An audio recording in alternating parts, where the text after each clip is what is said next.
गरुड़ पुराण के अनुसार हर व्यक्ति की मृत्यु के बाद उसका फिर से जन्म होता है। ये जन्म मरण का सिलसिला तब तक चलता रहता है जब तक कि व्यक्ति को मोक्ष न मिल जाए। हिंदू धर्म पुनर्जन्म में विश्वास रखता है। गीता में भी भगवान श्री कृष्ण ने कहा है कि जिस तरह व्यक्ति अपने वस्त्र को बदलकर नए वस्त्र धारण करता है, उसी तरह आत्मा भी एक शरीर बदलकर नया शरीर धारण करती है। लेकिन ऐसे में एक सवाल अक्सर आता है कि आखिर मृत्यु के बाद आत्मा को नया शरीर कैसे मिलता है? कैसे तय होती है उसकी अगली योनि? आत्मा से जब स्थूल शरीर छूट जाता है या इसका स्थूल शरीर जलकर नष्ट हो जाता है, तब भी उसके पास दो चीजें बच जाती हैं, जिसे मन और सूक्ष्म शरीर कहते हैं। शरीर तो भौतिक जगत का हिस्सा है, लेकिन मन अभौतिक है। यह मन ही आत्मा के साथ आकाश रूप में विद्यमान रहता है। इस मन में उसकी बुद्धि, सभी स्मृतियां और अनुभव संरक्षित रहते हैं। मृत्यु के बाद आत्मा सूक्ष्म शरीर में रहकर अगला जन्म मिलने का इंतजार करती रहती है।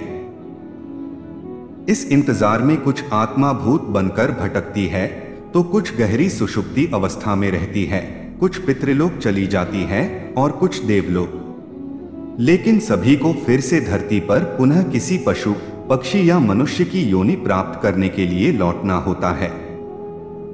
जिसके जैसे कर्म और विचार होते हैं, उसको वैसी ही योनि प्राप्त होती है। जन्म, मृत्यु और फिर से जन्म का यह चक्र तब तक चलता रहता है जब तक कि आत्मा मोक्ष प्राप्त न कर ले। मोक्ष प्राप्त करके आत्मा ब्रह्मलोक में स्थिर रहती है।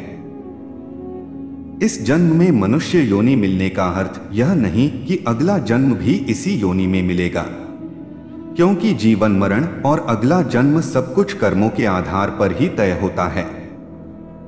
लेकिन कई बार गलत कार्य करने वाले यह सोचते हैं कि कोई उन्हें देख नहीं रहा है तो क्या समस्या है। इसी आधार पर कई बार लोग दूसरों को हानि पहुंचाते हैं। कभी बेवजह किसी की हत्या कर देते हैं, तो कभी चौरी डकैती या फिर अपनों के साथ धोखाधड़ी। लेकिन क्या आप जानते हैं कि इन सारे कर्मों के गंभीर परिणाम हो सकते हैं? इनके आधार पर सियार, गिद्ध, सांप, गधा और कौंच योनि में जन्म मिल सकता है।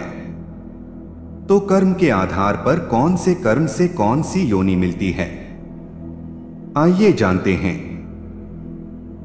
कथा मिलती है कि एक बार महर्षि वेदव्यास से ऋषियों ने पूछा कि किस कर्म से कौन सी योनि में जन्म मिलता है।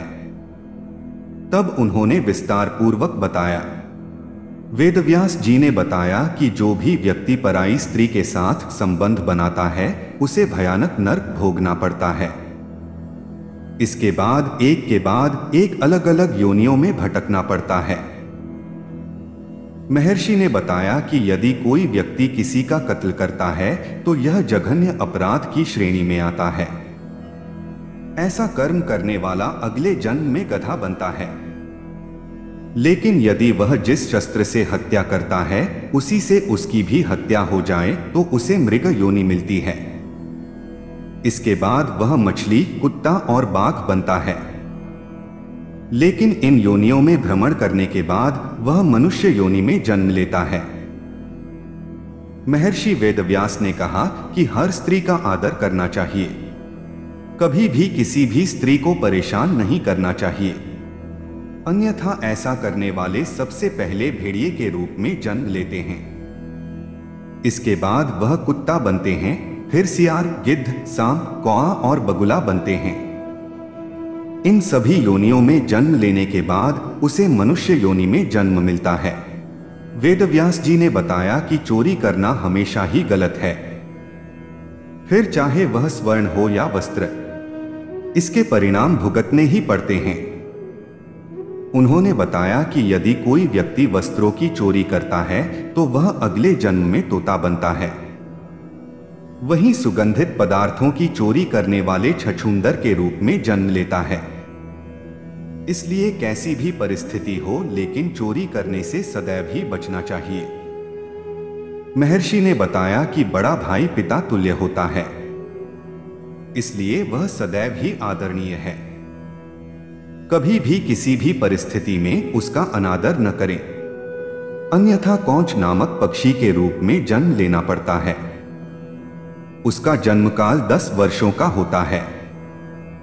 यदि इस दौरान उस पर ईश्वर कृपा दें तो वह अगले जन्म में मनुष्य योनि में जन्म लेता है।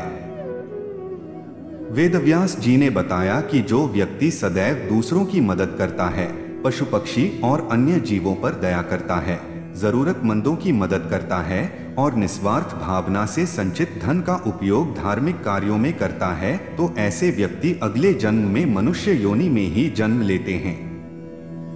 साथ ही समाज में अच्छे कार्य करके दूसरों को लाभान्वित करते हैं। लेकिन धन के प्रति आसक्त मनुष्य अगले जन्म में सांप योनि में जन्म लेते हैं।